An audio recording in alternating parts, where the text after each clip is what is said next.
Selamat datang kembali untuk Anda di sesi eksplorasi mendalam kita kali ini. Kita akan nyelamin sesuatu yang, wah, kita alami hampir tiap hari ya. Tapi jujur aja deh, seringkali kita agak bingung gitu kalau diminta ngejelasinnya. Ya, kita ngomongin soal humor. Sumber kita hari ini dari buku yang menarik banget, judulnya The Elements of Humor. Karyanya Scott Dikkers. Anda mungkin kenal Dikkers ya, dia kan pendiri situs satir terkenal itu, theonion.com. Nah, fokus kita sekarang itu di bab 1. The Unknowable, atau kalau diterjemahin, yang tak terketahui. Ada cerita menarik nih dari Dikkers di pendahuluan bukunya. Dia bilang Dr. Seuss sama Sesame Street itu kayak ngebuka pintu keajaiban humor buat dia waktu kecil. Tapi ironisnya, keluarganya malah nganggap humor tuh nggak penting, malah cenderung ngelarang gitu. Jadi humor itu kayak semacam bahasa rahasia buat dia, buat nyambung sama dunia. Kayaknya pengalaman pribadi ini ngaruh banget ke pandangannya ya. Nah, misi kita bareng Anda hari ini, kita mau coba bongkar gagasan Dikkers soal humor sebagai kekuatan misterius ini. Kenapa sih kok sesuatu yang rasanya penting banget, kita butuh banget dalam hidup, malah jadi salah satu hal yang paling susah kita definisikan? Aneh kan ya? Dikkers mulai bab ini pakai gambaran yang cukup hidup loh. Dia ngajak kita ngebayangin ada semacam apa ya, kekuatan misterius gitu yang sering nyelinap masuk ke pikiran kita, terus ngegelitikin kita. Kadang ya beberapa kali sehari lah. Kekuatan ini bisa datang dari mana aja. Layar HP, obrolan temen, atau bahkan muncul gitu aja pas kita lagi bengong di kamar mandi. Haha, iya bener banget. Atau pas kejebak macet ya. Nah, iya pas macet tuh sering banget. Rasanya familiar kan? Yuk, kita coba bedah lebih dalam maksud Dikkers ini apa sih. Dia ngelukisin pengalaman datangnya humor itu kayak kunjungan mendadak dari peri usil atau roh jahil gitu katanya. Tiba-tiba aja, nggak diundang, ada ide atau gambaran konyol nyerbu pikiran kita. Dan rasanya selalu ada elemen kejutannya gitu loh. Bahkan nih, pas kita sengaja nyari kelucuan, misalnya nonton film komedi atau ke acara stand-up, momen klik lucunya itu tetap aja kerasa ngejutin, iya nggak sih? Nggak bisa ditebak gitu kapan persisnya kita bakal ketawa. Betul, betul. Selalu ada unsur tak terduganya ya. Nah, terus apa yang terjadi pas si peri usil itu berhasil? Ya kita ketawa.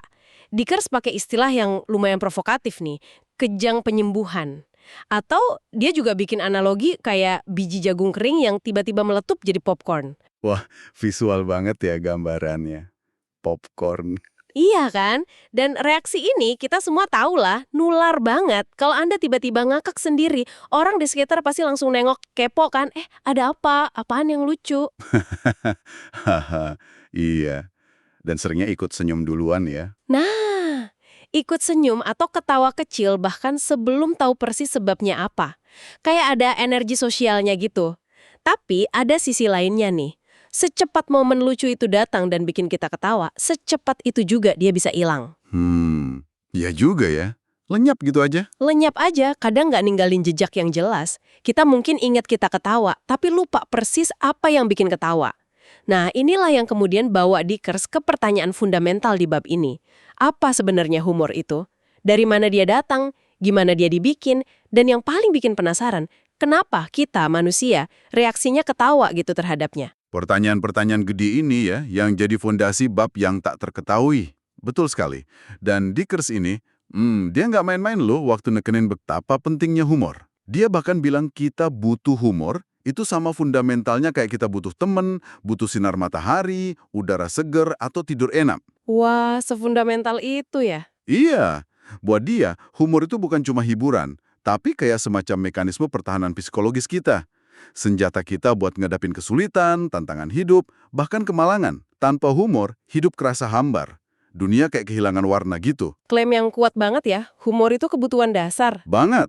Tapi, nah, disinilah ironi gedenya, yang jadi inti dari yang tak terketahui ini. Kebutuhan yang sepenting itu justru susah banget kita pahami atau jelasin. Iya juga sih. Kalau ditanya, kenapa tadi ketawa atau lucunya di mana sih lelucon itu? Jawaban paling umum dan paling jujur seringnya cuma, nggak tahu deh, pokoknya lucu aja. Benar banget, itu jawaban andalan. Dikkers ngamatin, bahkan para profesional, komedian, penulis skrip komedi, yang hidupnya ya tergantung sama kemampuan bikin humor, mereka aja sering kesulitan ngasih definisi yang memuaskan. Mungkin mereka bilang, waduh, saya nggak tahu teorinya, saya cuma kepikiran hal lucu aja, atau semacamnya. Kayak ada tembok gitu ya yang halangin pemahaman kita. Persis. Dan yang menarik banget buat disimak itu, perbandingan yang Dickers bikin antara humor dan cinta. Oh, menarik nih, humor dan cinta. Keduanya kan nggak diraguin lagi kekuatan tak kasat mata yang dahsyat banget dalam pengalaman manusia. Bisa ngubah hidup kita, tapi coba deh perhatiin gimana kita memperlakukan keduanya. Cinta? Wah, cinta dapat perhatian luar biasa. Iya, banyak banget dibahas. Ada jutaan puisi, lagu, novel, film, buku filsafat, psikologi, bahkan ada konselor dan terapis khusus buat cinta. Ada industri nikah global, itu kan nilainya puluhan miliar dolar. Wow! Yang intinya ya dibangun di atas gagasan soal cinta. Nah, sementara humor, Dickers ngegambarinnya agak getir gitu sebagai sepupu yang malang. Sepupu yang malang. Selalu ada, tapi sering diabaikan, dianggap remeh, hampir nggak pernah jadi topik obrolan serius. Coba bandingin aja jumlah buku atau kajian akademis soal humor sama soal cinta. Jomplang banget. Jauh banget ya pasti. Seolah-olah humor tuh cuma selingan, bukan sesuatu yang pantas dipelajari secara mendalam. Perbandingan ini ngena banget sih, bikin kita mikir, kenapa kok beda banget perlakuannya? Pertanyaan bagus itu. Kenapa ya? Terus Dickers ngutip pepatah yang kita kenal banget, tertawa adalah obat terbaik. Ah iya, sering denger itu. Kiasan yang bagus sih, tapi Dickers langsung nantang itu. Oke, kalau emang ini obat mujarab, kenapa kita nggak tahu cara kerjanya? Kenapa resepnya misterius banget, kayak bagian dari ritual kuno yang dirahasiain? Dia bikin analogi lagi, kita ini kayak perusahaan farmasi raksasa yang sukses jual jutaan butir aspirin tiap hari. Tapi anehnya, nggak ada satupun ilmuwan di perusahaan itu yang tahu persis gimana cara bikin aspirinnya. Analogi yang kena banget. Kita kayaknya pasrah aja gitu sama kebetulan. Kita berharap acara TV lucu, ya bakal bikin kita ketawa. Kita berharap komika favorit kita bakal lucu malam ini. Tapi nggak ada jaminan kan? Humor tetap susah ditebak, susah dikontrol. Benar juga. Nggak ada garansinya. Nah, ini kemudian munculin pertanyaan yang agak provokatif nih. Jangan-jangan kita sengaja yang ngebiarin humor tetap misterius? Oh, sengaja? Gimana tuh maksudnya? Dickers nyinggung kemungkinan ini. Seolah-olah ada ketakutan gitu. Kalau kita terlalu banyak tahu soal mekanisme humor, ntar malah nggak seru lagi, kesenangannya hilang. Dia ngutip kutipan terkenal dari E.B. White, penulis hebat itu, yang bilang kalau nganalisis humor tuh kayak membedah kodok. Membedah kodok. Iya, Anda mungkin bisa ngelakuinnya, tapi kodoknya mati pas proses itu. Dan dalamannya humor yang udah dibedah biasanya nggak menarik, kecuali buat orang yang minat ilmiah murni aja. Oh gitu analoginya, jadi jangan dibedah biar nggak mati lucunya. Nah, kayak gitu. Tapi Dickers kayaknya nggak setuju sama pandangan pasrah ini. Dia ngerasa humor tuh terlalu penting buat dibiarin gitu aja dalam kabut misteri.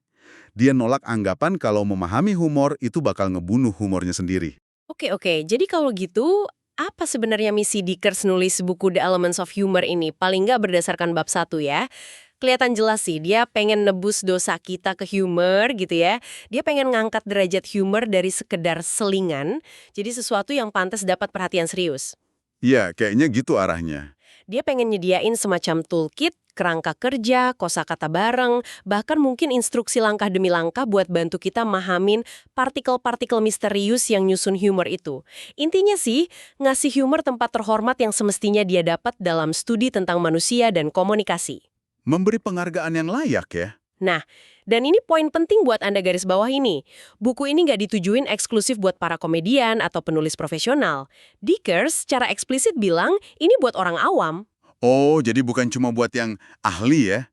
Bukan. Buat Anda yang mungkin cuma suka nulis status lucu di medsos, buat Anda yang mungkin ngerasa pemalu tapi pengen lebih cair bergaul, buat Anda yang perlu bikin presentasi kerja jadi lebih engaging, atau ya buat siapa aja deh yang sekedar pengen lebih banyak ketawa dan ceria dalam hidup.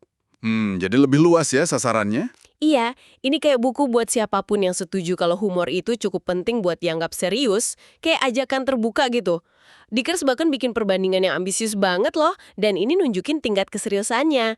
Dia nyamain cita-cita bukunya ini sama buku legendaris The Elements of Style karya Strunk and White. Wah, The Elements of Style. Itu kan buku wajib buat penulis ya? Banget. Dianggap kitab suci mini lah buat siapa aja yang pengen nulis dengan jelas dan efektif pakai bahasa Inggris. Nah, Dickers berharap The Elements of Humor bisa jadi panduan esensial serupa, tapi buat humoris serius. Humoris serius. Maksudnya? Ya, orang-orang yang pengen bener-bener paham dan mahir gunain alat-alat humor, ini bukan sekedar kumpulan lelucon, tapi panduan soal cara kerja humor. Oke. Jadi lebih ke prinsip dasarnya ya? Betul. Menarik banget perbandingan ini, nunjukin betapa fundamentalnya dia ngelihat peran humor dalam komunikasi. Nah, disinilah Dickers nyambunginnya sama kondisi kita sekarang, yang menurut saya relevan banget.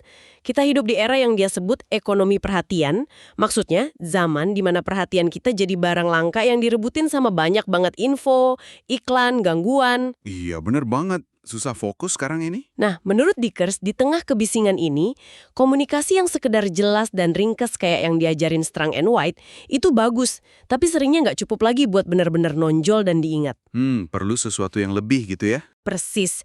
Disinilah humor berperan.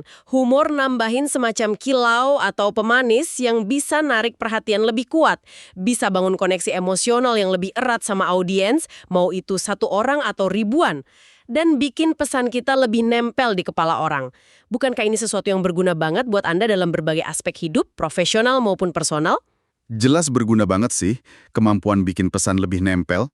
Kemampuan buat nggak cuma nyampein info, tapi juga bikin info itu berkesan. Tentu saja. Dan Dickers kayaknya sadar ya, kalau membongkar misteri ini perlu pendekatan yang hati-hati. Kalau lihat di bagian How This Book is Organized, dia jelasin strateginya. Buku ini nggak langsung loncat ke konsep yang rumit. Malah sebaliknya, dimulai dari ide-ide dasar yang relatif simpel dan gampang dipahami. Oh, jadi bertahap gitu ya? Iya. Baru kemudian, pelan-pelan, dia bangun di atas fondasi itu ke konsep yang lebih kompleks. Jadi, pembaca Anda bisa ngikutin sesuai ritme masing-masing, nggak ngerasa kewalahan. Bagus sih pendekatannya. Mengingat topiknya aja udah tak terketahui ya. Betul. Sistematis gitu. Terus ada satu lagi penekanan penting dari Dickers yang perlu kita catat. Buku ini secara tegas bilang nggak akan ngasih Anda daftar lelucon siap pakai atau canned jokes gitu. Oh, nggak ada contekan lelucon ya?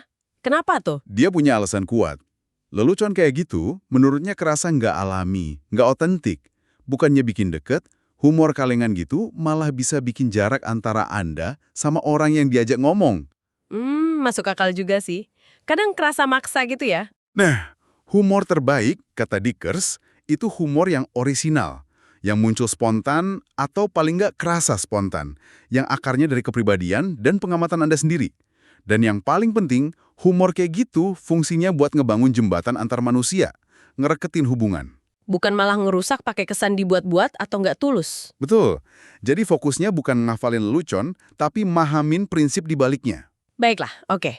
Mari kita coba tarik benang merah nih dari pembahasan bab 1 yang tak terketahui ini, khusus buat Anda. Poin pertama yang paling nonjol, humor itu ada di mana-mana, kerasa penting banget dalam hidup kita. Tapi barengan sama itu, dia tetap jadi misteri gede.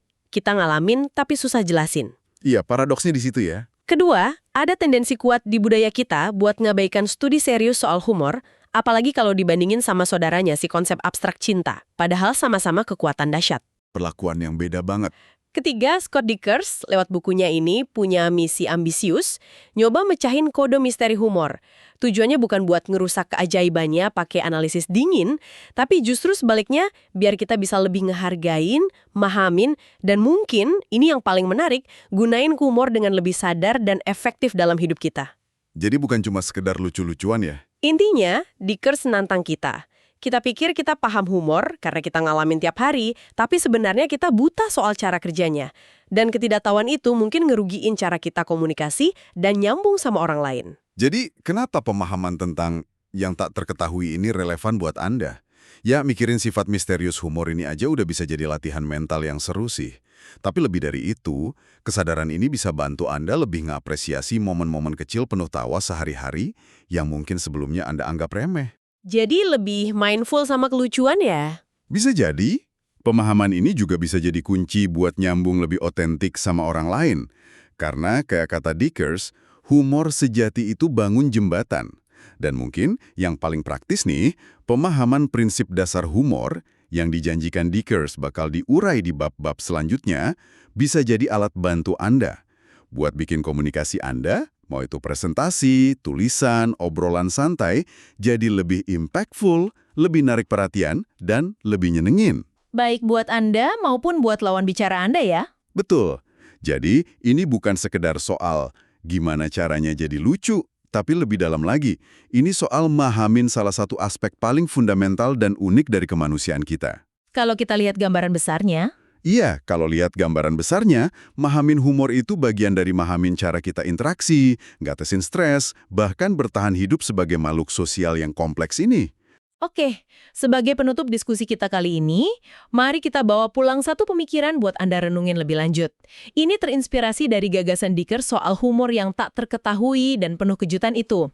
Pertanyaannya gini, kalau humor itu seringkali susah dijelasin, penuh kejutan, dan kadang kerasa sedikit nakal atau ngelanggar batas, mungkinkah justru ketidakjelasan dan sifatnya yang sedikit transgresif melanggar batas itu sendiri yang jadi bagian intrinsik dari kekuatannya? Pertanyaan menarik. Coba Anda ingat-ingat deh, batas-batas apa aja, mungkin batas logika, kesopanan, ekspektasi sosial, atau bahkan tabu yang sering kali didobrak atau dimainin secara main-main sama humor dalam pengalaman hidup Anda. Apa sih efek dari pelanggaran batas yang nyenengin itu? Sesuatu untuk dipikirkan ya. Betul, terima kasih banyak sudah menyimak eksplorasi mendalam kita tentang bab 1 dari The Elements of Humor. Semoga ada percikan pemikiran baru buat Anda. Sampai jumpa di pembahasan kita berikutnya.